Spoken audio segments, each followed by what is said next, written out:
लहानपणी 2 बिस्किटांच्या मधील ती गोड क्रीम आपण सगळेच अगदी आवडीने खात आलो आहोत. 2 बिस्किटे वेगळी करायची आणि ती क्रीम आधी खायची. हा तर बहुतेकांचा आवडता उद्योग. हो ना, अगदी सर्वांचाच. पण जर असा विचार केला की ती क्रीम निसर्गात कुठेच अस्तित्वात नाहीये आणि ती चक्क एका प्रयोगशाळेत निकेल या धातूचा वापर करून तयार केली जाते, तर बापरे, ऐकायलाच खूप धक्कादायक वाटतं हे. अगदी नक्कीच. आज आपण अशाच काही धक्कादायक सत्यांचा पर्दाफाश करणार आहोत.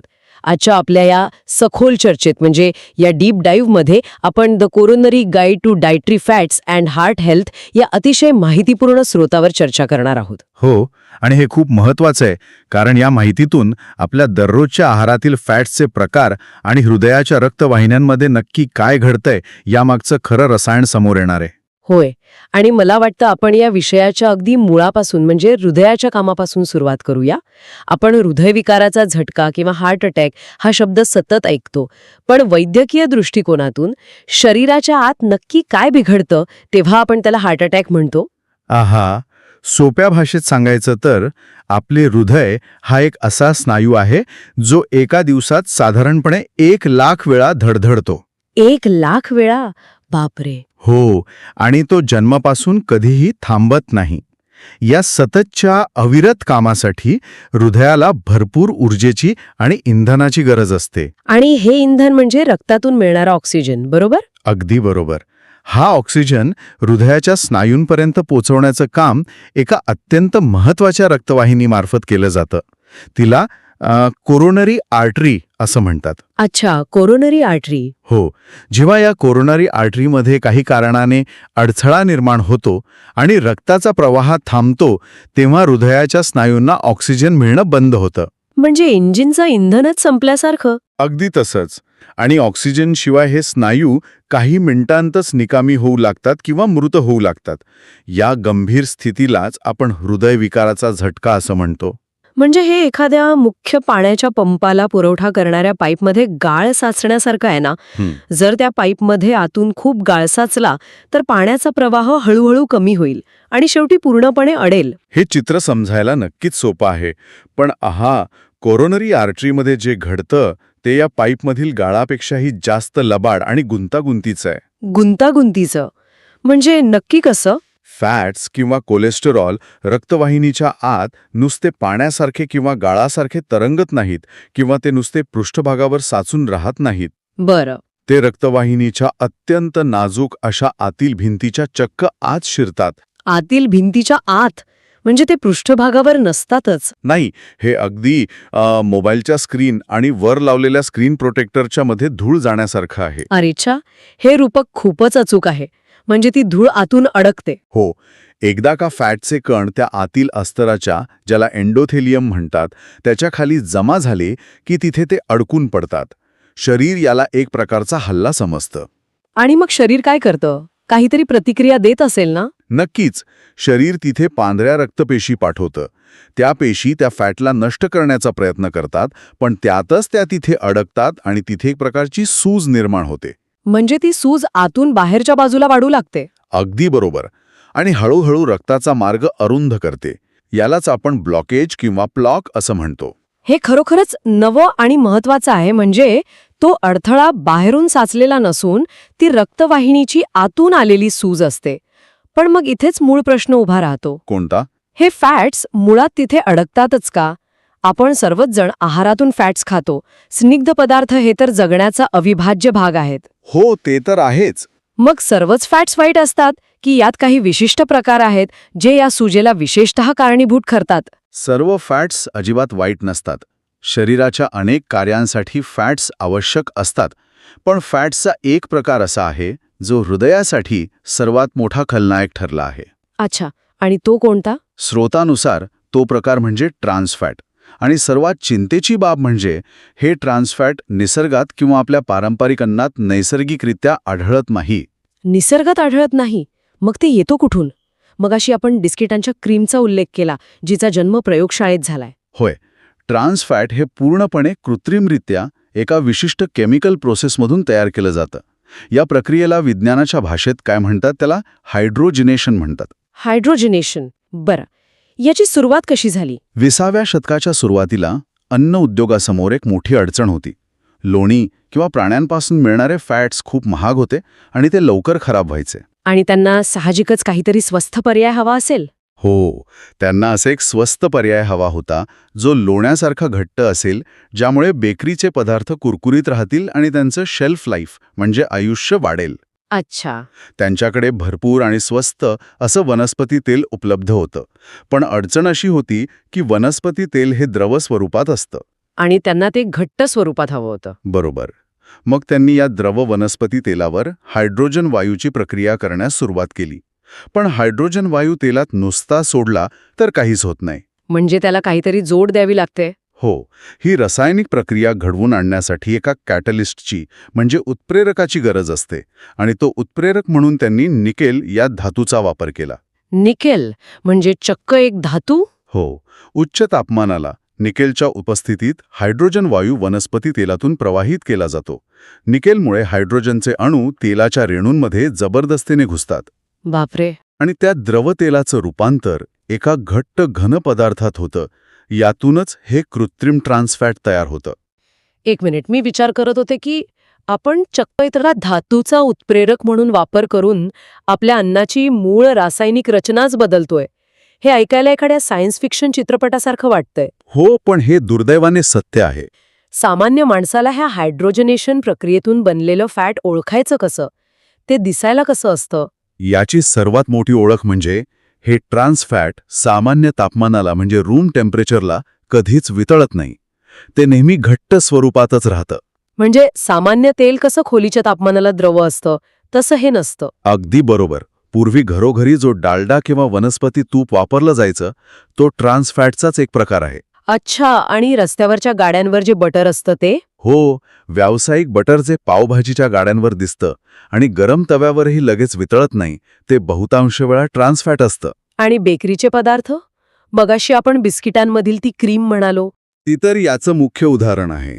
बिस्किटांच्या मधील क्रीम, क्रीम रोल, खारी आणि पॅकेटबंद कुरकुरीत पदार्थ.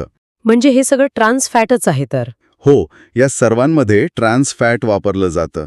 कारण त्यामुळे पदार्थ जास्त काळ टिकतो, त्याला बुरशी लागत नाही आणि क्रीम प्रवासात वितळून बाहेर येत नाही. हे ऐकून खरंच धक्का बसतो की आपण लहानपणापासून हे अगदी आवडीने खात आलो आहोत. पण शरीराच्या पातळीवर विचार केला तर हे फॅट बाहेर घट्ट राहत असेल तर शरीरात गेल्यावरही ते तसंच घट्ट राहत असेल ना? नक्कीच. निसर्गाने आपलं शरीर अशा कृत्रिम पदार्थांना पचवण्यासाठी बनवलेलंच नाही. हाच तर मुख्य धोका आहे. हे ट्रान्स फॅट मानवी शरीरासाठी पूर्णपणे अनोळखी असतं.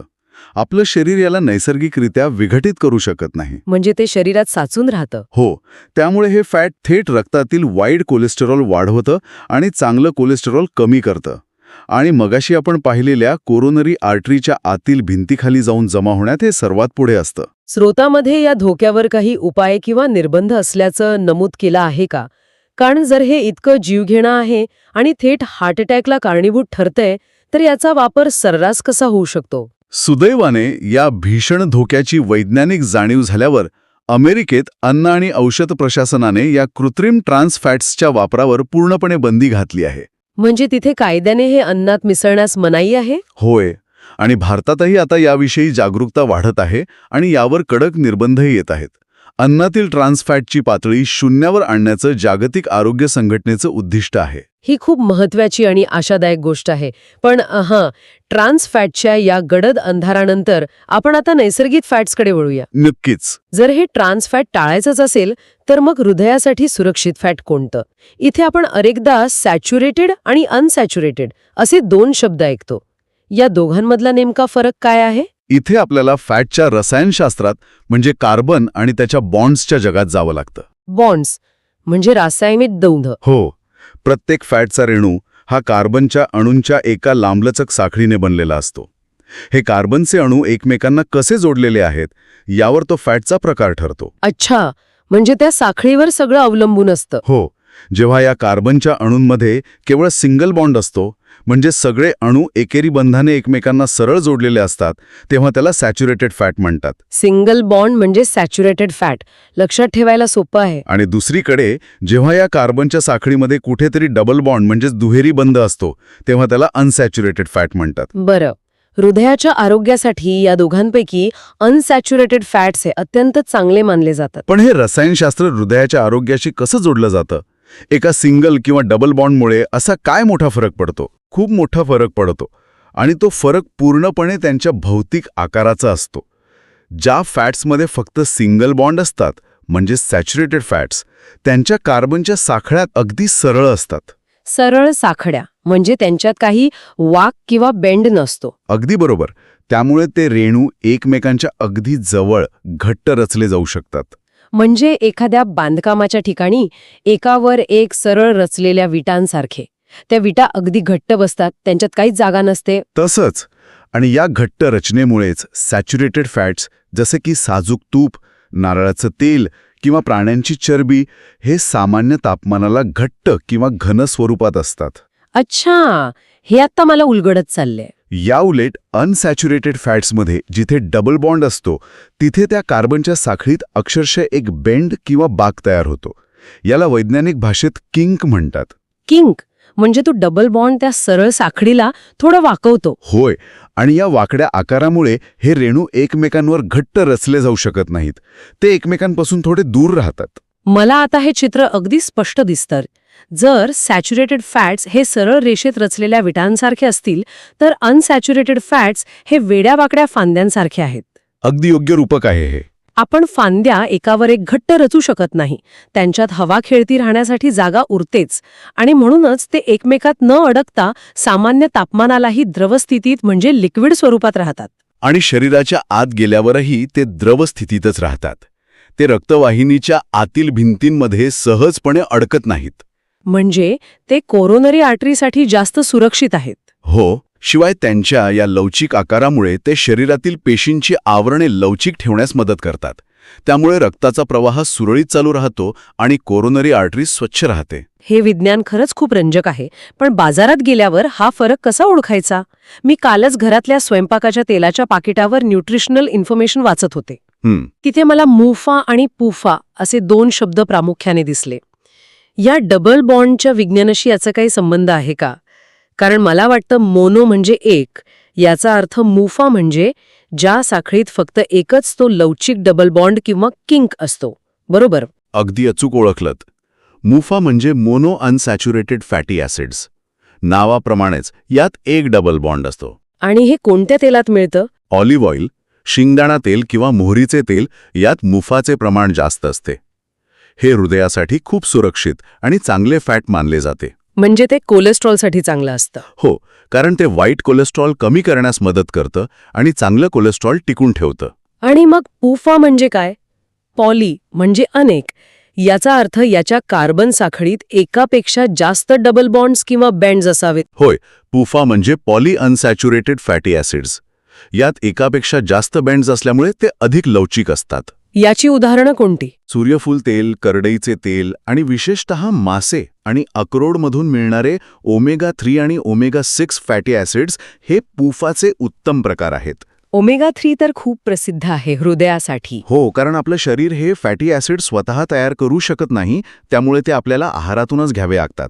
हृदयाची गती नियमित ठेवण्यासाठी आणि रक्तातील गुठळ्या टाळण्यासाठी पुफा अत्यंत महत्त्वाचे काम करतात. म्हणजे थोडक्यात सांगायचं तर आपण किराणा मालाची यादी बनवताना फक्त तेलाचा ब्रँड किंवा जाहिरात न पाहता पाकिटाच्या मागे हे मुफा आणि पुफाचे प्रमाण किती आहे हे तपासण्याची सवय लावली पाहिजे. नक्कीच. हे केवळ रसायनशास्त्र नाही, तर आपल्या हृदयाचे रक्षण करण्याचा तो पहिला व्यावहारिक टप्पा आहे. निसर्गाने आपल्याला जे द्रव स्वरूपातील फॅट्स दिले आहेत ते आपल्या शरीराच्या यंत्रणेशी सुसंगत आहेत. याउलट प्रयोगशाळेत निकेल वापरून तयार केलेले ट्रान्स फॅट या नैसर्गिक यंत्रणेला पूर्णपणे विस्कळीत करतं. हेच या स्रोताचं मुख्य सार आहे. आज आपण खरोखरच एक लांबचा आणि अत्यंत रंजक प्रवास केला आहे. हृदयाच्या सतत धडधडणाऱ्या स्नायूंपासून ते कोरोनरी आर्टरीच्या आतील नाजूक अस्त्रापर्यंत. हो, आणि तिथे निर्माण होणाऱ्या प्लाकच्या कारणांपासून ते प्रयोगशाळेतील हायड्रोजनेशन प्रक्रियेपर्यंत. आणि शेवटी सिंगल बॉन्ड डबल बॉन्डच्या रसायनशास्त्रातून मुफा आणि पुफाच्या योग्य निवडीपर्यंत विज्ञानाला आपण अक्षरशः आपल्या ताटात आणून ठेवलं आहे. या माहितीचा सर्वात मोठा फायदा हा आहे की आता जेव्हा आपण बाजारात जाऊन काही खरेदी करू किंवा एखादा पदार्थ खाऊ तेव्हा आपण केवळ त्याच्या चवीचा विचार न करता त्यातील रेणूंच्या रचनेचा आणि शरीरावरील परिणामाचाही विचार करू शकू. हे सगळं पाहिल्यावर आणि the coronary guide to dietary fats and heart हेल्थमधील नोंदी समजून घेतल्यावर एक विचार मात्र नक्कीच अस्वस्थ करतो. कोणता विचार? आपण पाहिलं की केवळ व्यावसायिक फायद्यासाठी, पदार्थांचं शेल्फ लाईफ वाढवण्यासाठी आणि ते दिसायला आकर्षक ठेवण्यासाठी अन्नव्यवस्था इतक्या सहजरित्या निकेलसारखे धातू वापरून अन्नाची मूळ रचनाच बदलू शकते. होय, हे खरोखरच दुर्दैवी आहे. अशा या व्यवस्थेत आज आपण सोयीस्कर किंवा इन्स्टंट समजून जे पाकिटबंद अन्न अगदी सहजपणे खातोय, त्यात असे आणखी किती रासायनिक खेळ आणि बदल दडलेले असतील ज्यांची आपल्याला पुसटशीही कल्पना नाही. अगदी विचार करण्यासारखी गोष्ट आहे ही. केवळ सोय आणि चवीपायी आपण आपल्या शरीराच्या आत कोणता अदृश्य शत्रू निर्माण करत आहोत या प्रश्नाचं उत्तर शोधणंही आता काळाची गरज बनली आहे. आजच्या या अत्यंत माहितीपूर्ण आणि सखोल चर्चेत सहभागी झाल्याबद्दल खूप खूप धन्यवाद.